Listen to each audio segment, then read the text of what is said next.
Is this some kind of joke, old-timer? The question hung in the humid Virginia air like an accusation. Sergeant Kyle Morrison, 23 years old and freshly promoted, stood with his arms crossed at the main gate of Joint Base Langley-Eustis. His partner, Specialist Emma Reed, leaned against the guard booth, her phone already out, probably texting about the situation. Astride a faded blue Honda Shadow motorcycle that looked older than both guards combined, sat Walter Price. He was 78 years old, his face a roadmap of lines and sun damage. His hands, knotted with arthritis, rested on the worn handlebars. He wore a simple denim jacket over a flannel shirt, jeans and motorcycle boots that had seen better decades. He didn't speak, didn't argue. His gray eyes just looked past Morrison, toward the base entrance, as if he could see through the concrete barriers and guard posts to something beyond. "License and ID," Morrison said impatiently. "And I need a reason for your visit."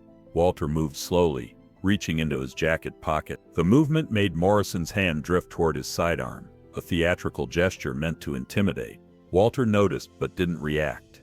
He produced a worn leather wallet and extracted 2 cards, a Virginia driver's license and another card, laminated but yellowed with age. Morrison snatched them. He glanced at the license, Walter Price, DOB 1947, then examined the second card. His eyebrows raised. "What's this supposed to be?" He turned it toward Reed. "Says Department of Defense, Special Activities Division. There's no photo, just a serial number, and, wait, this expires in..." He laughed. "You're trying to get on base with a 40-year-old expired ID?" Reed walked over, looking at the card over his shoulder. "That's not even a real department anymore. SAID was dissolved in the 80s. "Exactly," Morrison said, his voice rising. "So what's the play here, Gramp? Steal this from a museum? Buy it on eBay?" Behind Walter, 3 cars had lined up. A horn honked. Morrison ignored it, enjoying his moment of authority. "I have an appointment," Walter said quietly. His voice was rough, like gravel grinding. "With Colonel Martinez, Intelligence Division." Morrison's smirk widened. Intelligence Division doesn't make appointments with random civilians showing fake IDs. He stepped closer to the motorcycle. "Here's what I think. I think you're one of those stolen valor guys. You dress up, get some props, try to get free meals at Applebee's." Walter's jaw tightened almost imperceptibly. "Please don't touch the motorcycle," Walter said. Morrison saw the subtle change in Walter's expression and misread it as weakness. He placed his hand on the motorcycle's fuel tank, his palm leaving a smudge on the chrome. "Or what?" The honking behind them grew louder. More cars had joined the line. Someone in a Toyota was filming on their phone. "Sergeant Morrison," Reed said quietly. "Maybe we should just what?" Morrison snapped. "Let every fake veteran with a cosplay ID onto a secure military installation." He turned back to Walter. "Get off the bike. Now. You're being detained for attempting unauthorized base access with fraudulent credentials." Walter didn't move. "I said get off the bike." In the 4th car back, Major Sarah Chen watched through her windshield, her grip tightening on the steering wheel. Major Chen had seen enough. She was Intelligence Corps stationed at Langley, and something about this entire scene set off every alarm bell in her head. The old man's calm demeanor, the way he sat absolutely still while being berated, the ancient DOD card that Morrison was waving around like a trophy. Most civilians would be angry by now, defensive, arguing, but this man sat like a statue, his eyes distant, as if he'd learned long ago that some battles weren't worth fighting with words. She pulled out her phone and dialed a number from memory. "Colonel Martinez, it's Major Chen. I'm at the main gate. We have a situation." She spoke quickly, her voice low. "An elderly man on a motorcycle claims to have an appointment with you. The gate guards are detaining him for having what they're calling a fake ID. Department of Defense, Special Activities Division, serial number, Charlie." The silence on the other end lasted 3 full seconds. "Major Chen, what did you say that serial number was?" She repeated it carefully. "Charlie 779 Tango 4. Jesus Christ." Martinez's voice had gone tight. "What's his name?" "I heard the guard say Walter Price." Another silence, longer this time. When Martinez spoke again, his voice had changed completely. "Major, I need you to intervene immediately. Do not let them detain him. Do not let them run that card through any system. I'm calling the base commander right now." "Sir, what?" "That's not a request, Major. Get between that man and those guards. Use whatever authority you need to. I'll be there in 3 minutes." The line went dead. Chen was already out of her car, her major's insignia clearly visible on her uniform. Sergeant Morrison. Morrison turned, annoyed at the interruption. When he saw her rank, his expression shifted to irritation mixed with forced respect. "Ma'am, I'm handling a security situation. Stand down, Sergeant, now." "Ma'am, this man is attempting to gain unauthorized," I said. "Stand down." Chen's voice carried the kind of authority that came from actual combat deployments, not gate duty. "Step away from the civilian. That's an order." Morrison's face reddened, but he took a step back. Reed looked relieved. Chen walked to Walter, who still hadn't moved from his motorcycle. Up close, she could see the old scars on his hands, the way his right shoulder sat slightly lower than his left, an old injury, badly healed. His eyes, when they finally focused on her, were clear and sharp despite his age. "Sir," she said respectfully, "Colonel Martinez is on his way. Can you wait just a few more minutes?" Walter nodded slowly. "Thank you, Major." Morrison couldn't contain himself. "Ma'am, with all due respect, you're interfering with gate security protocols. Sergeant, if you say one more word, I will have you removed from this post." Chen's voice was ice. "In fact, don't move, don't speak, just stand there and wait." The sound of sirens began in the distance, growing rapidly closer. The convoy came fast, 2 black SUVs with flashing lights, followed by a staff car bearing the base commander's flag. They screeched to a halt in a tactical formation that cleared the entire gate area in seconds. Colonel Martinez emerged from the first SUV before it had fully stopped. He was in his 50s, built like a boxer, with a chest full of ribbons and eyes that had seen too much. Behind him came the base commander, Brigadier General Patricia Reeves, a woman whose reputation was known throughout Joint Base Langley-Eustis, fair, competent, and absolutely terrifying when crossed. But neither of them was looking at Morrison or the gathered cars or the filming bystander. They were looking at Walter Price. Martinez walked directly to the motorcycle. His movements were careful, respectful. When he reached Walter, he came to attention and saluted, a salute so precise it could have been on a recruiting poster. "Price," Martinez said, his voice carrying across the sudden silence. "Sir, I apologize for this situation. If you'll allow me, I'd like to escort you personally." Walter returned the salute with the fluid precision of muscle memory. "Colonel, I appreciate you coming out." General Reeves stepped forward. Her expression was carefully neutral, but her eyes showed something like awe. "Mr. Price, I'm General Reeves, Base Commander. On behalf of everyone here, I apologize for the reception you received. This is unacceptable." She turned to Morrison and her voice dropped 20 degrees. "Sergeant Morrison, Specialist Reed, explain to me why you're detaining a man with a legacy clearance card." Morrison's face went pale. "Ma'am, the card looked fake. It was expired." "Expired?" Martinez's voice was sharp as broken glass. "Sergeant, do you know what a legacy clearance is?" Morrison's mouth opened and closed. No sound came out. "A legacy clearance," General Reeves said, each word precise and cutting, "is issued to retired personnel whose service was so classified that standard identification protocols don't apply. That card doesn't expire, Sergeant. It's not in any database you can access. It's not supposed to be." She held out her hand. Morrison placed the card in it, like it was burning him. Reeves examined it, then looked at Walter with renewed respect. "Special Activities Division, Charlie 779 Tango 4. She handed the card back to Walter with both hands, as if it were something sacred. "Sir, there are maybe 5 people on this entire base who know what that serial number means. I'm one of them." She turned back to Morrison and Reed. "You just detained a man whose work is still classified 40 years after he retired. A man who has a higher security clearance than I do. A man whose service record won't be fully declassified until Morrison looked like he might be "Sir," General Reeves said to Walter, "would you like to press charges?" Walter looked at Morrison. Really looked at him. He saw a young man, maybe 6 years in the service, probably never deployed, full of himself because he had a little authority at a gate. He saw himself at that age, cocky and stupid, before the world had taught him what he didn't know. "No charges," Walter said quietly. Reeves's eyebrows raised. "Sir, you're entitled." "No charges," Walter repeated. "They're kids. They didn't know." Morrison's shame deepened. Being called a kid by this old man was somehow worse than any punishment. Colonel Martinez cleared his throat. "Sir, perhaps you'd like to continue to my office? We can discuss your consultation privately." Walter nodded and slowly dismounted from his motorcycle. His movements were stiff, painful.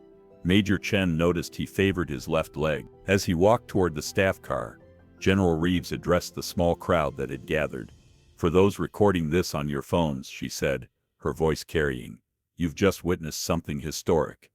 The man you see is Walter Price. He served in the Special Activities Division during the Cold War. That's all I can tell you because the rest is still classified. She paused, letting that sink in. But I can tell you this. Men like Mr. Price are the reason we can stand here safely today. They worked in the shadows, behind enemy lines, with no support and no recognition. They couldn't tell their families where they went or what they did. Most of them died with their secrets. She looked at Morrison and Reed, and when they come home, when they're old and just trying to visit a base for a consultation, they deserve better than mockery and accusation. One of the bystanders, a young soldier, started clapping, then another. Within seconds, everyone was applauding, except Morrison and Reed, who stood frozen in mortified silence. Walter paused at the car door and turned back. Sergeant Morrison. Morrison snapped to attention. Sir, you made a mistake. Learn from it. That's all any of us can do. Then he got into the car, and the convoy drove onto the base, leaving Morrison standing at the gate with his entire world view shattered. Major Chen approached him. Sergeant, a word of advice. Before you judge someone, consider that you might not know their story, especially if they're not defending themselves. Ma'am, how was I supposed to know? You weren't, Chen said, but you could have treated him with basic respect anyway. You could have been patient. You could have made a phone call instead of assuming he was a fraud. She walked back to her car, leaving Morrison to contemplate the worst day of his military career. In the staff car, Walter sat in silence, his hands folded in his lap. The old scar on his left palm, from a knife fight in East Berlin, 1978, aged with phantom pain. Some memories never fully healed. Sir, Martinez said quietly, what you did back there, showing mercy, that took more strength than what most of us will ever have. Walter just nodded, his eyes distant again, seeing ghosts. Colonel Martinez's office was sparse, military efficient. A desk, file cabinets, a map of global hotspots on one wall. Walter sat in the chair opposite Martinez, a cup of coffee in his weathered hands. The reason I asked you here, sir, Martinez began carefully, is that we've encountered something in the field. Syria. 3 months ago, our team found a dead drop location, old Soviet era, Cold War vintage. Inside was a message, coded. We've tried everything, but it's not in any database. He slid a photograph across the desk. It showed a piece of paper, yellowed with age, covered in seemingly random letters and numbers. Walter studied it for a long moment. His expression didn't change, but something flickered in his eyes. Recognition. This is a Nightingale cipher, he said quietly. We used it for cross-agent communication in the Eastern Bloc, mid-70s to early 80s. Martinez leaned forward. Can you decode it? Maybe. Walter's finger traced the characters, the key changes based on date and location. Without knowing when this was placed, he paused. Who found it? A CIA asset. He was killed 2 days later, car bomb in Damascus. Walter's jaw tightened. This wasn't random. Someone wanted this found, or wanted to see who would look for it. He pulled a small notebook from his jacket pocket, actual paper, the pages worn soft with age. He began writing, converting the cipher using a method that existed only in his memory, and the memories of maybe 3 other people still alive. After 10 minutes, he stopped. It's a location, coordinates in East Germany, and a date, November 15, 1979. Martinez's face went pale. That's the date of the Eisenhower Protocol incident. Walter finished. Supposedly a failed extraction. 4 agents lost. Supposedly. Walter met his eyes.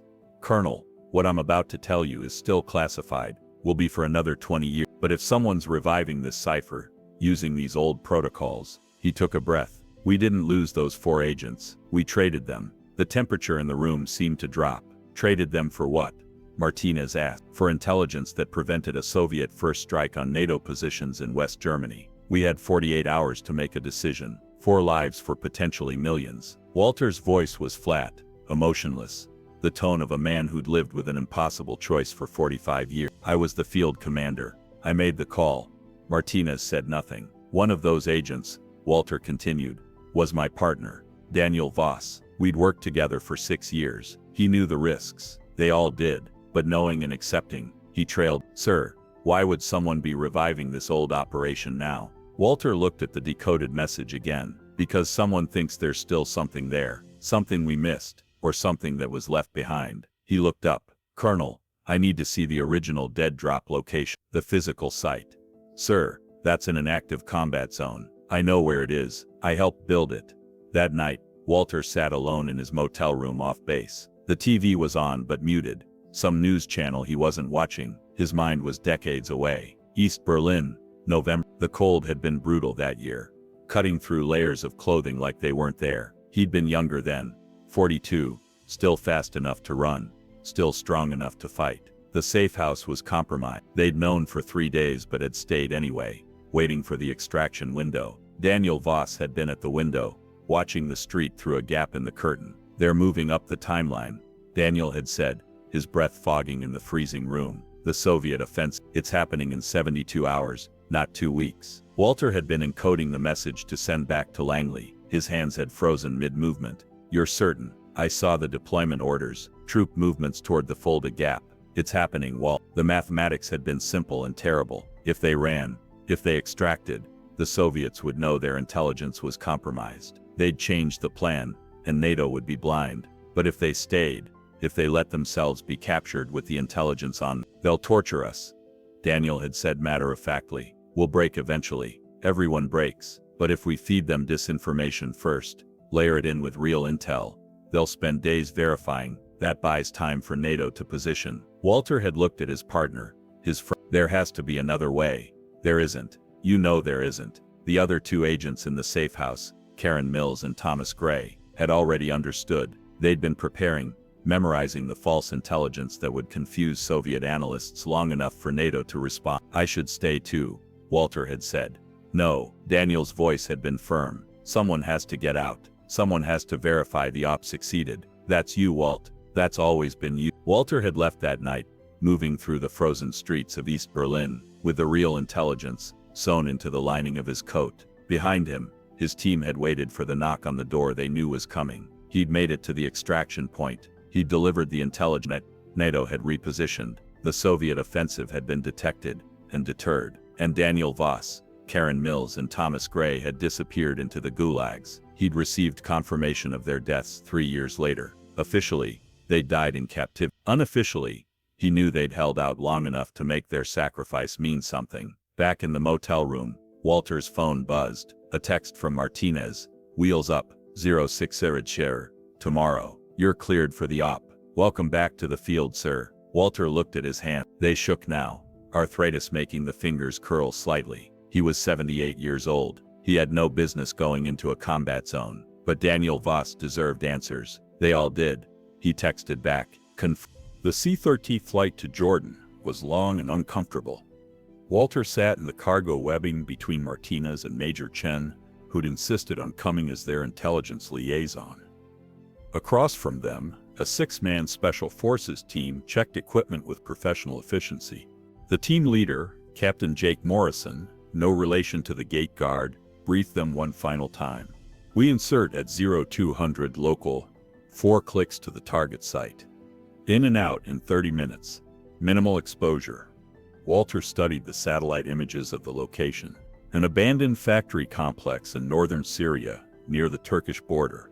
40 years ago, it had been a textile mill. The Soviets had used the basement as a signals intelligence station. The dead drop was in the old boiler room, Martinez said, pointing to the blueprints. Our asset found it behind a loose brick. Walter shook his head. That's not the real drop site. That's the decoy. Everyone looked at him. Standard protocol for Nightingale operations. You always had 2 locations, one obvious for enemy intelligence to find and waste time on. The real one, he traced a finger across the blueprint. Here, the old coal chute, 40 feet down, sealed with concrete. Captain Morrison frowned. Sir, that entire area is collapsed. We checked, nothing's accessible. It wasn't supposed to be. That's the point. Walter looked at Martinez. If someone left a message in the decoy location, it's because they want to draw attention to the real one. They're telling us to look, or it's a trap, Chen said. Maybe, Walter acknowledged, but Daniel knew that site. If he left something, if there's any chance he left something, we need to check. The flight continued in silence. As they descended toward the landing zone, Walter felt the old fear returning. The pre-operation tension, the knowledge that everything could go wrong in an instant. But underneath it was something else: purpose. For 45 years, he'd carried the weight of that decision. The guilt of survival. Maybe finally there would be some kind of resolution. They landed in darkness. The Special Forces team moved with silent precision through the ruined landscape. Walter kept pace, his old body protesting but obeying. Years of discipline don't fade. The factory was a shell, walls pockmarked with bullet holes, roof collapsed in sections. They moved to the basement entrance, clearing each room methodically. The boiler room looked exactly as the photos showed. Ancient machinery, dust, and a clear disturbance where the dead drop had been found. Walter moved past it to the far wall. His hands traced the concrete, feeling for the subtle variations he remembered. There, a hairline crack forming a rectangle. He pulled out a folding knife, working the blade into the gap. "Sir, let me," one of the SF operators started forward. "No." Walter's voice was firm. "This is mine." The concrete panel came free. Behind it, in a small cavity, was a metal box, rusted but intact. And on it, scratched into the surface, DV 111579. Daniel Voss. The day they'd been captured. Walter's hands shook as he opened it. Inside the box were 3 items: a folded piece of paper, a photograph, and a small metal pin, the insignia of the Special Activities Division. Walter unfolded the paper carefully. The handwriting was familiar, though aged by time and stress. "Walt, if you're reading this, it means either I made it out unlikely, or you came back looking more likely, you stubborn bastard. We have about 6 hours before they find us. Karen is encrypting this location into the decoy drop for future reference. Smart woman. Should have listened to her more. You need to know we succeeded. The intel you carried out stopped the offensive. NATO repositioned. We heard it on the Soviet radio chatter before they pulled us in. 48 hours after you left, the whole thing collapsed. We saved them. Walt, millions of people who'll never know we existed. I'm writing this because I know you. I know you'll blame yourself. Don't. This was the mission. This was always the mission. We all knew the risk. We all made our choice. The photo is from Prague, remember? That ridiculous bar where we celebrated Karen's birthday. Thomas got so drunk he tried to speak Czech to the waiter. Keep it. Remember, we were people, not just ghosts. The pin is for you. You earned it more than any of us. You made the impossible call. You carried the weight. That's what leaders do. One last thing. There's a secondary cache. Coordinates 52.518863 13.3761.e. Under the 4th oak tree, 3 feet down. Real intelligence from 79 that we never got to deliver. It's probably useless now, but if someone's asking questions, that's where the answers are. Live well, Walt. Live for all of us. Danny. Walter's vision blurred. He handed the letter to Martinez with shaking hands and picked up the photograph. 4 young people in a Prague bar, smiling. Glasses raised. Daniel Voss, Karen Mills, Thomas Gray, and Walter Price. 45 years ago, alive and whole. Sir. Chen's voice was gentle. Are you all right? Walter wiped his eyes roughly. They knew it worked. His voice broke. For 45 years I thought maybe it was for nothing. Martinez read the letter, his expression hardening with respect. Sir, these coordinates, that's Berlin, that's in Germany. I know. Walter took a breath, steadying himself. That's our next. Captain Morrison checked his watch. Sir, we need to exfil. This position is exposed. Understood. Walter carefully placed all 3 items back in the box and secured it in his jacket. Let's go. As they moved back through the ruined factory, Walter felt something shift inside him. A weight he'd carried for decades. Not gone, but somehow lighter. Daniel had given him permission to live without guilt. And he'd given him one final mission. The secondary cache in Berlin held answers. After 45 years of questions, Walter was finally going to learn the truth, whatever it cost. 3 weeks later, Walter stood in a small park in Berlin. The city had changed almost beyond recognition since he'd last operated here. The wall was long gone. The checkpoints were tourist attractions. But this park, this specific spot, looked much the same. Martinez and Chen flanked him, along with a German BND liaison officer. who'd cleared their operation through official channels. They'd brought ground-penetrating radar, but Walter had waved it off. He knew where he was going. The fourth oak tree, 3 feet down. 2 B&D technicians dug carefully. At 3 feet 2 inches, their shovel hit something solid. A metal case, military grade, sealed against moisture and time. Walter opened it with hands that barely shook anymore.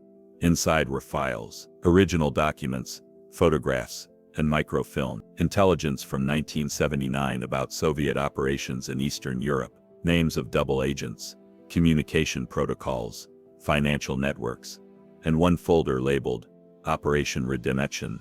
Eyes only. Walter opened it. Inside was a mission brief for an operation he'd never seen. A planned extraction of Daniel Voss, Karen Mills, and Thomas Gray from Soviet custody, scheduled for December 9th. His breath caught. They were going to extract them? Martinez read over his shoulder. Jesus. This was approved at the highest levels, but he flipped pages. It was canceled. November 20, 5 days after the capture. Why?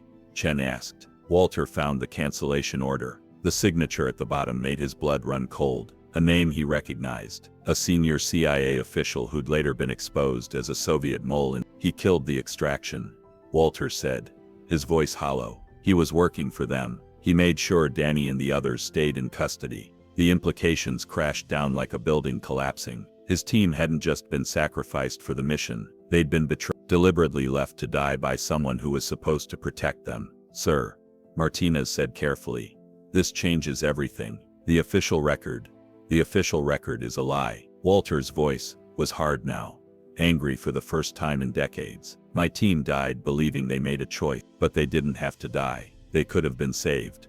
He looked at the documents spread before him, evidence of treachery, of betrayal, of a system that had failed the people who'd trusted it most. We need to declassify this, Chen said. The families deserve to know.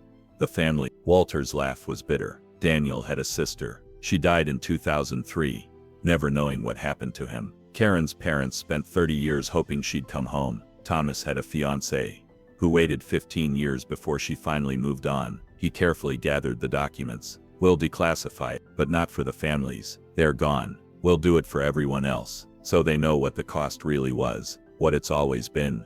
Martinez nodded. I'll start the process, sir. This needs to be told. Walter looked at the hole in the ground where 45 years of secrets had been buried. Danny knew, he said quietly. Somehow, he knew there was more to the story. That's why he left the coordinates. He wanted the truth to come out. 3 weeks later, Walter stood in a small park in Berlin. The city had changed almost beyond recognition since he'd last operated here. The wall was long gone. The checkpoints were tourist attractions, but this park, this specific spot looked much the same. Martinez and Chen flanked him, along with a German BND liaison officer, who'd cleared their operation through official channels. They'd brought ground-penetrating radar, but Walter had waved it off. He knew where he was going. The fourth oak tree, 3 feet down. 2 BND technicians dug carefully. At 3 feet 2 inches, their shovel hit something solid. A metal case, military grade, sealed against moisture and time. Walter opened it with hands that barely shook anymore. Inside were files, original documents, photographs, and microfilm. Intelligence from 1979 about Soviet operations in Eastern Europe. Names of double agents, communication protocols, financial networks, and one folder labeled Operation Redemption. Eyes only. Walter opened it. Inside was a mission brief for an operation he'd never seen. A planned extraction of Daniel Voss, Karen Mills, and Thomas Gray from Soviet custody, scheduled for December 9th. His breath caught. They were going to extract them? Martinez read over his shoulder. Jesus. This was approved at the highest levels, but he flipped pages. It was canceled. November 20, 5 days after the capture. Why? Chen asked. Walter found the cancellation order. The signature at the bottom made his blood run cold. A name he recognized. A senior CIA official who'd later been exposed as a Soviet mole. He killed the extraction, Walter said, his voice hollow. He was working for them. He made sure Danny and the others stayed in custody. The implications crashed down like a building collapsing. His team hadn't just been sacrificed for the mission. They'd been deliberately left to die by someone who was supposed to protect them. Sir, Martinez said carefully, this changes everything. The official record is a lie. Walter's voice was hard now, angry for the first time in decades. My team died believing they made a choice.